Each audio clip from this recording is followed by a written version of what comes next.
Hello students, today we will start exercise 6.5. In this exercise we use the Pythagoras property. So this is very important property we use in our next classes also. So in this property what we say about it, this is totally based on the right angle triangle. ये अपनी right angle triangle पे based है. ये angle आपका 90 का होता है. इस triangle का नाम होता है आपका right मतलब 90 राइट एंगल्ड ट्रायंगल. तो अगर पाइथागोरस की बात होती है तो हमारा दिमाग सीधा राइट एंगल ट्रायंगल पे जाता है. तो ये पाइथागोरस होता क्या है, जो पाइथागोरस साइंटिस्ट थे उन्होंने ये थ्योरम दी थी. This is it Pythagoras theorem. कहती क्या है, ये है जैसे आपका गिवन है, ये आपकी सबसे लॉन्गेस्ट साइड होती है.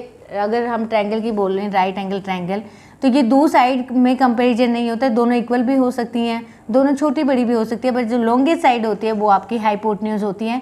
इस साइड का नाम हाइपोटेन्यूज है. ये जो नीचे होती है उसको हम बेस कहते हैं और ये हाइट होती है.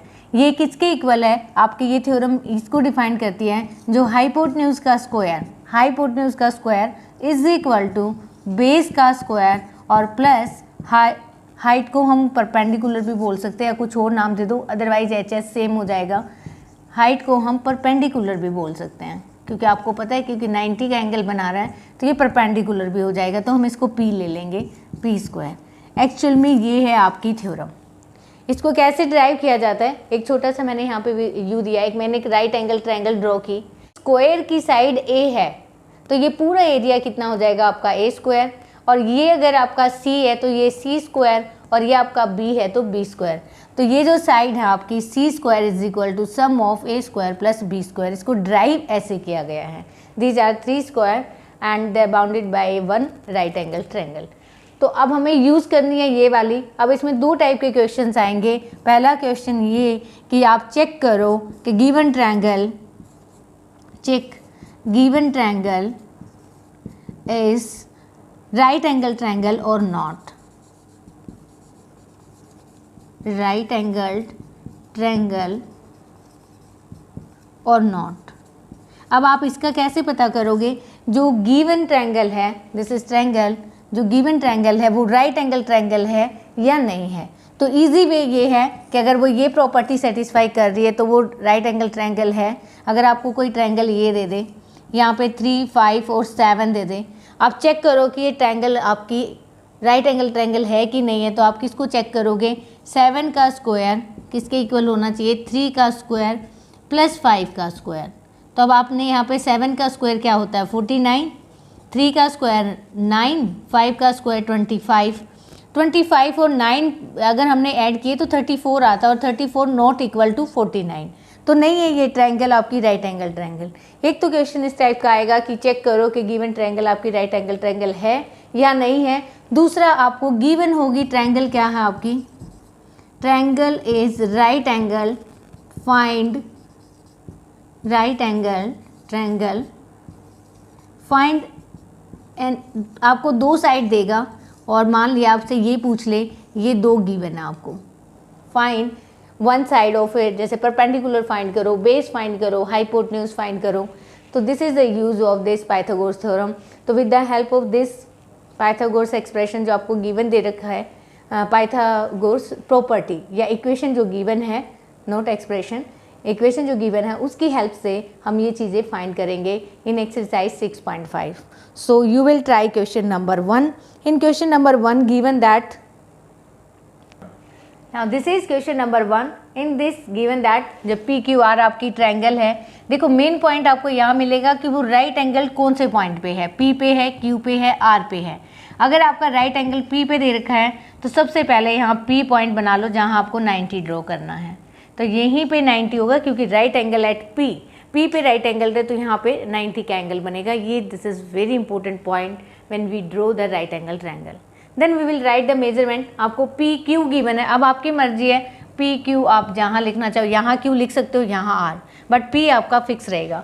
पी क्यू गिवन है आपको 10 सेंटीमीटर और पी आर गिवन है आपको 24 सेंटीमीटर, और आपको फाइंड क्या करना है आर क्यू. देखो हो गया ना भाई, हमें क्या निकालना है, हाइपोटेन्यूज निकालना है, बेस और परपेंडिकुलर दे रखा है. तो बाय यूज कौन सी, पाइथागोरस प्रॉपर्टी. पाइथागोरस प्रॉपर्टी आप यूज़ करोगे बाय यूजिंग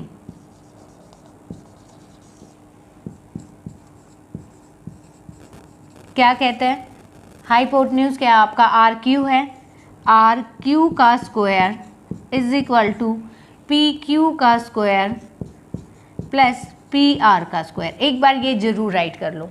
आर क्यू आपको फाइंड करना है, एज इट इज़ रखो आर क्यू को। पी क्यू दे रखा है आपको, पी क्यू की लेंथ कितनी है 10, तो 10 का स्क्वायर कर दो। पी आर दे रखा है 24, तो 24 का स्क्वायर कर दो।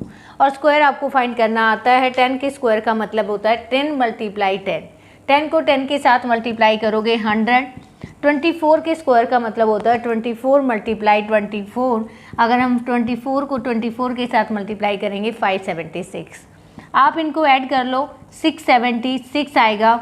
अब आपको ये बताना है कि किसका स्क्वायर है, तो बच्चे उसका स्क्वायर फाइंड करने के लिए आपको प्राइम फैक्टर करने पड़ेंगे या आपको याद करना पड़ेगा।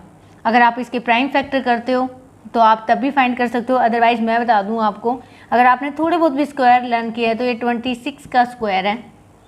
हमें स्क्वायर फाइंड करना है। हमारे दो मेथड होते हैं, prime factor and other than division, but वो वाले हम यूज़ नहीं कर सकते, बट आपको याद करने पड़ेंगे स्क्वायर। कुछ तक के आप याद कर लेना, 1 से लेके 10 तक के सबको आते हैं, 11 से लेके 30 तक आप याद करोगे तो आपके लिए आगे कैलकुलेशन में हेल्प मिलेगी। तो 11 का स्क्वायर 121, 12 का स्क्वायर होगा आपका 11 का स्क्वायर 121, 12 का स्क्वायर हो गया आपका 144।